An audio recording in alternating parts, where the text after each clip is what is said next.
All right, Ron Goodall, FightHype.com. I'm here with Nasheed Smith. What's going on, man? Ain't nothing, man. Just getting ready, getting prepared. Another fight coming up September 20th, Rose Car Raceway. We're gonna get another knockout, another stoppage, explosive fight. Y'all already know. I just saw, I know you, Kobe, Scooter, everyone, you guys just did like 1 billion miles outside. Man, my legs is killing me right now. It's gonna be all worth it, you know. We work hard, so when you get in the fight, it's gonna be easy. You know, September 20th, you make your ring return. It just seemed like a couple of weeks ago you just knocked somebody out. So You're being very active. And so I wanted to know your opponent, if you know, and what type of opposition or what type of problems you think he's going to try to present in this fight. Well, I mean, right now, I don't really know my opponent, but it really don't matter. I mean, whoever get in there with me, I'm going to adjust, I'm going to stop him. I'm going to beat him bad, either one. I just know I'm going to win at the end of the day. You know, we work so hard that I don't have to worry about my opponent as much. You know, I'm trying to be as active as possible. So whenever they send me an opponent, whenever it comes through Coach B, Coach Boogie and them, they send it to me, yes, let's do it. We'll get in there. You know, your last fight, you hurt him to the head, dropped him, hurt him to the body, dropped him. Yeah. So, like, it shows that you can go, you know, two different styles, right? You can hurt him in essentially. So I just got to ask, what is more satisfying? Dropping a guy with a body shot or a head shot? I'm not going to lie. Body shots are more satisfying. Just seeing them, like, trying to breathe it out, yeah, like, it's crazy. Like, they're like, yeah, that's the best one for me. But I will say, if I get like a knockdown on a headshot, I want it to be like a knockout, like a coach, and like they just boom, boom, like they don't get up. Yeah, that's one of them. Kind of like a signature one punch. Yeah, knockout. like Brian Norman last fight. Yeah. Yeah, like one of those. Yeah. Well, you know, I have to ask. You know, there was some news that dropped when you're. I would say stablemate because you know you guys trained together. Yeah. Gervonta and Jake Paul are going to be doing an exhibition. Yeah. And so I know that some people are with it, some people are against it. You know, I know the boxing world is very fickle, so just wanted to get your thoughts on the fight itself or the exhibition and how you really feel. I mean, you got to look at it this way. In boxing, there is no union. We not like the NBA, the NFL, NHL, MLB. Like, we don't have no union. We don't get no pension, no 401k. We don't get none of that. So a lot of it is that in boxing, in this game, you get your money, you get out. Not to mention, Tank already talked about retiring this shit anyway. So if I'm going and I'm trying to cash out, of course I'm going to go over here and I'm going to fight Jake Paul for this extra amount of money plus the money that I was already making anyway. I mean, listen, Lamont's a good fight. Other people are good fights too.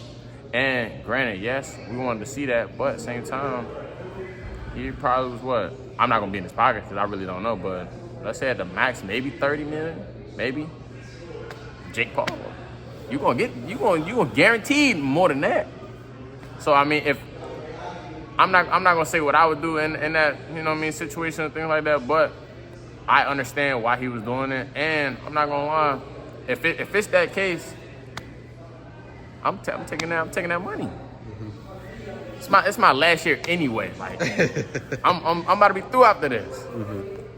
Do you feel, I guess, from some of the diehard boxing fans, right, that you know they're not in the ring, they're not training, and I know that it's not saying that the opinions from them aren't valid, but they feel that he should have did the Lamont Roach rematch opposed to the Jake Paul fight.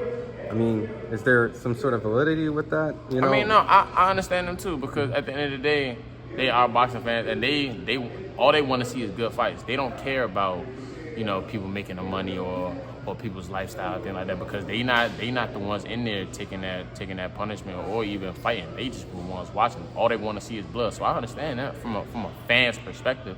You know what I mean? But fans have to understand too. If we keeping it a band, you gonna tune in anyway. So I mean, you know, regardless, it's still gonna be good. I think it's gonna be fun. I mean, you know, I like his undercard. I would like to get on the undercard for real. So I mean, I'm not really tripping, but as a fan, I do understand their perspective and why they are upset as well. And obviously, you're not saying that because you want to get on the undercard, of course. Not, yeah, I'm not saying. I mean, listen, Tank has always been like a just not even just like a big bro, but like a good person for to me, and my perspective of him. You know what I mean? Tank has done things for me that other fighters haven't. So I mean, not even just saying that just to say that, oh, I understand his way, but me being a fighter, me being a person in there that's taking that punishment, I got cut, my last 2 fights ago. And nobody really cared. They just actually liked the fight they liked the fact that I went out there, did my thing, I ended up stopping that opponent, and I got cut too. Boxing fans, they want to see blood, they want to see knockouts, they want to see quality fights. Technically, this isn't even a fight, this is an exhibition bout. So, I mean, I understand both sides. So I have to ask, because you've trained aside and you worked along with Tank.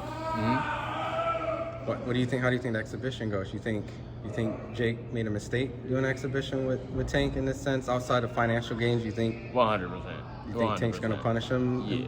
I mean, like, granted, weight is a factor, but same time, skills pay the bills. And I mean, for Jake Paul, I know he is. I do think he was getting better as a fighter. Like, his skill was getting better. I know he's been working with people like Steve and his camp and things like that too.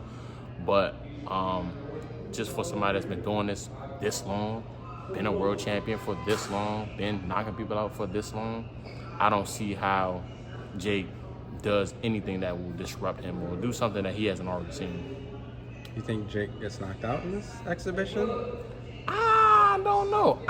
So I was told that you can't get knocked out when you do exhibitions. I heard that was like in the rule book type. I mean, if you're on the floor for 40 seconds, I mean, yeah, that is true. You're gonna let him just get back up and true. continue? That is true. Nah, so I think like you get disqualified. Like you get some type of penalty. But if that's not the case, yes, I think Jake's getting knocked out for sure. You think Tank's gonna put him on the floor and let him just look at him? Yeah.